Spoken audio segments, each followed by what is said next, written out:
Boutique bijoux d'or Mossi Elengi. Boutique bijoux d'or Mossi. Voilà, couleur riche. Boutique bijoux d'or Mossi. Boss, voilà, couleur riche.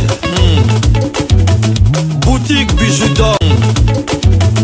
Boutique bijoux d'or Mossi Elengi.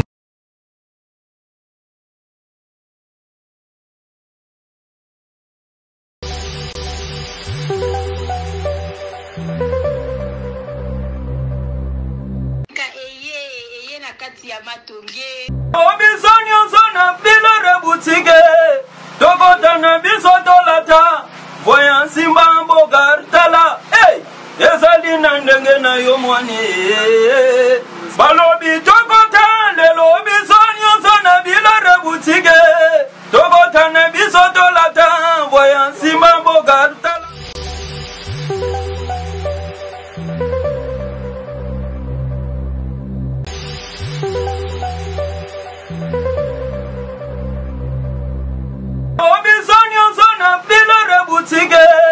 Tokotana bisotolata Voyan simba mbogartala Hey!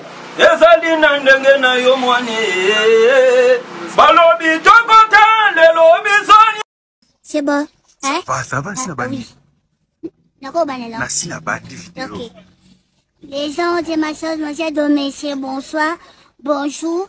Coucou les gens, j'espère que vous m'avez bien. Oui. Je viens ce soir pour vous parler, Son Excellence, Monsieur le Président, parce que le Président Félix Antoine Tshisekedi Tshilombo. Moi aussi, oui, je suis venue, ainsi que ma femme, maman Denise Niakero. Ma femme, ma femme dit. Oui. Son Excellence, maman présidente. Non, maman présidente, maman Denise Niakero. Niakero. Ils en ont quand Niakero. Non, filmé. Oui. Ce soir, je suis venue pour vous expliquer, parce que nous, c'est les jeunesses. La jeunesse. Hein? La jeunesse. La jeunesse, n'a commis la jeunesse. La jeunesse. On vient ce soir pour vous dire ceci. On est derrière vous. Nous, la jeunesse, surtout nous, les problèmes mentaux. Hein? Nous, la jeunesse congolaise. Nous, la jeunesse congolaise. Et nous, les débutants, les habitants. Les habitants, les jeunes congolais, on vous soutient à 100%. Oui. Et vraiment, nous, les jeunes congolais, nous sommes des chiens. Son Excellence, Monsieur le Président, nous voulons parler avec vous parce que la jeunesse de demain, c'est nous. La jeunesse, c'est l'avenir de demain. La jeunesse, c'est l'avenir de demain. La jeunesse, c'est l'avenir de demain. La jeunesse, c'est ma venue de demain. Ok. Et voilà, tant que je suis jeune,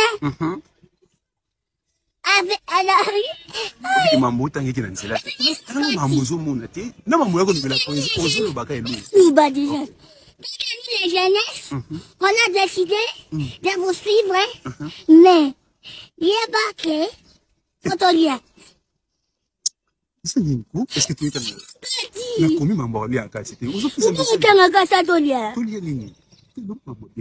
voilà, comme je disais, Son Excellence, Monsieur le Président. Cette fois-ci, nous voulons, nous aussi les prostituées, tu nous aides. Parce que tu es né, nous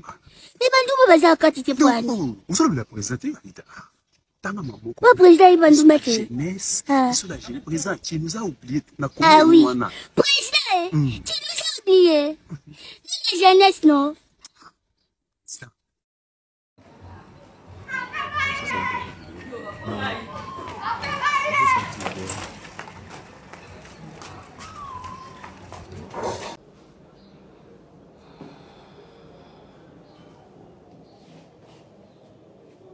Appartement de chambre, salon, cuisine.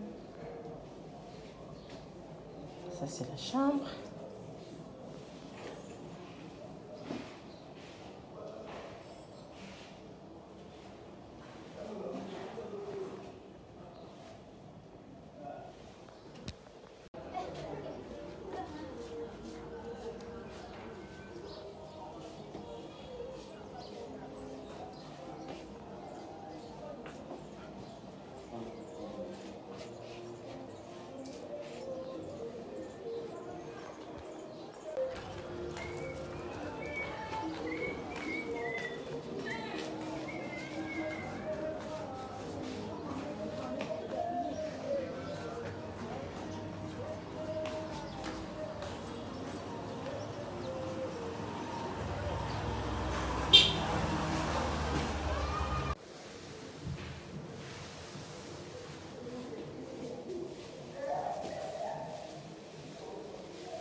Oui, appartement la biso, oh maman bijou lobaka, appartement simple. Tous en a deux sortes d'appartements simples.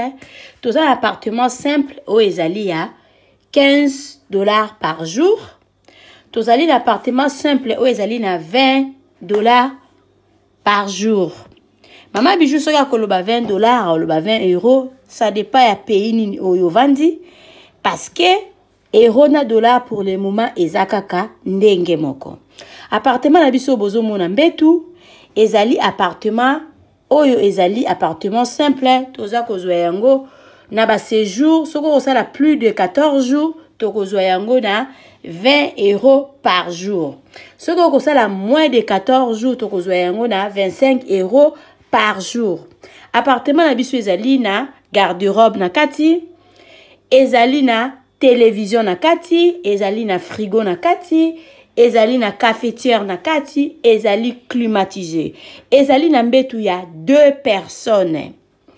Appartement na biso bozo mona ezali na douche debout ya kitoko, toilette na biso ezali propre. En tout cas ndako na biso oyo appartement na biso oyo bozo mona ya $20 par jour. Yango yo eza kitoko makasi. Toza na appartement oyo ezali ya $15 par jour.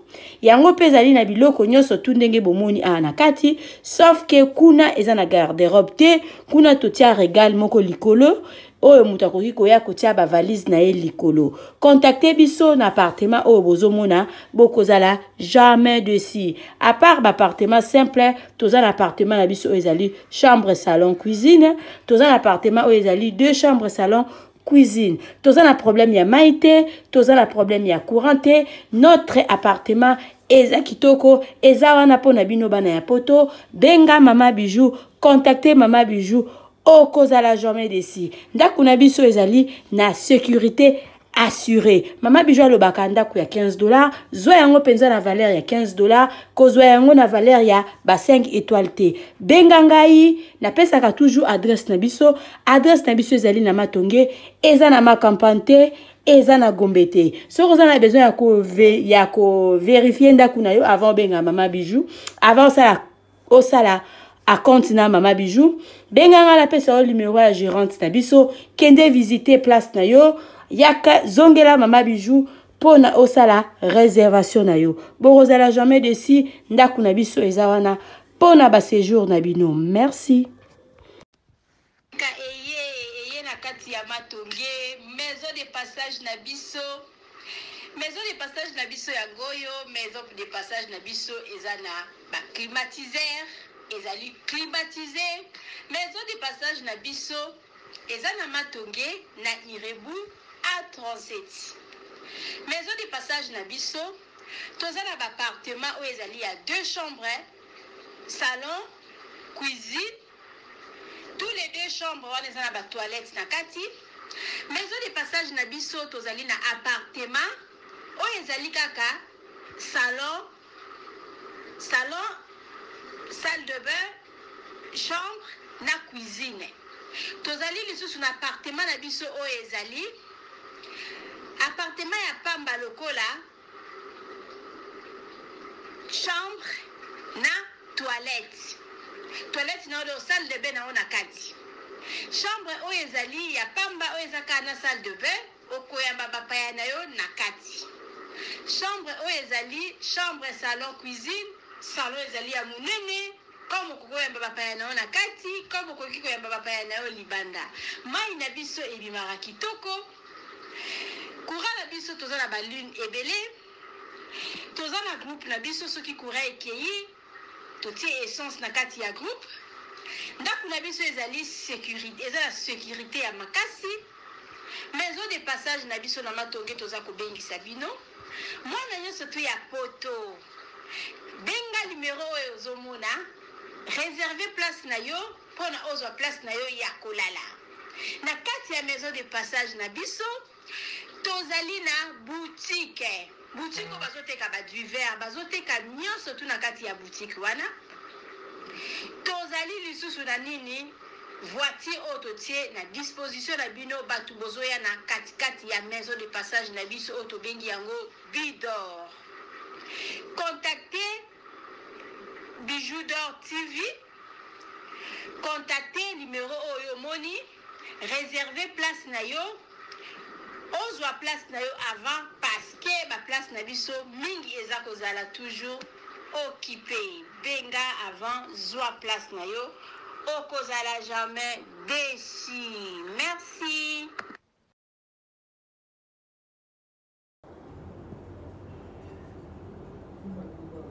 Appartement numéro 3, c'est ça. Ça, c'est appartement numéro 3.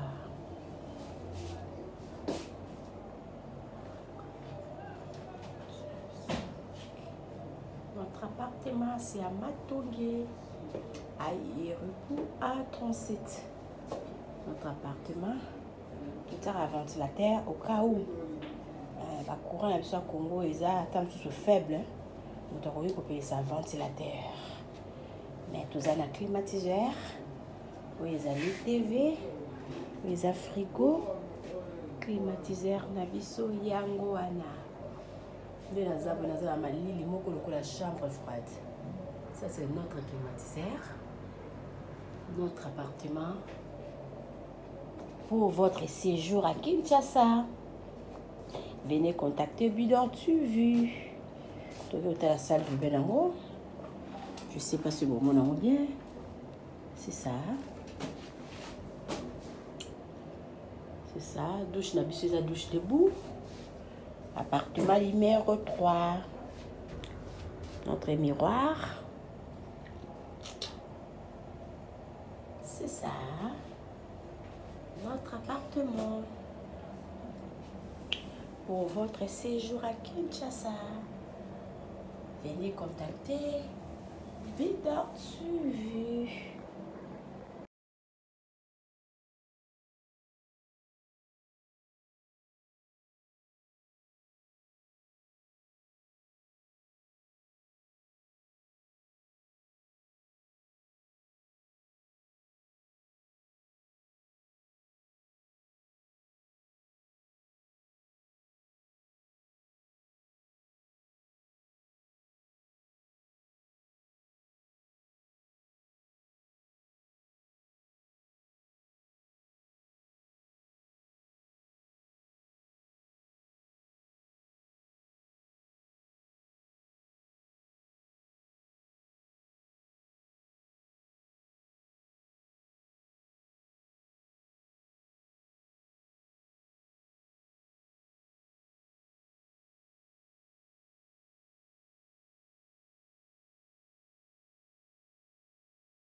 Et en dehors,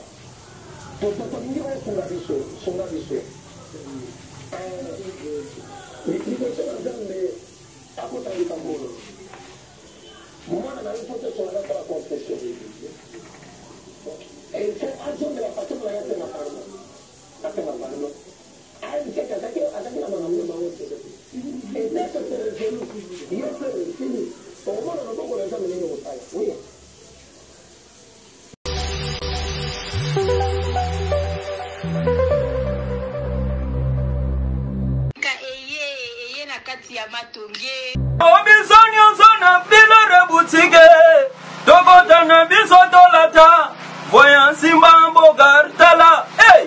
Ezali na ndenge na yo mwani Balobi tokota lelo obisoni osona bilore boutique Tokota na biso tolata Voyant simba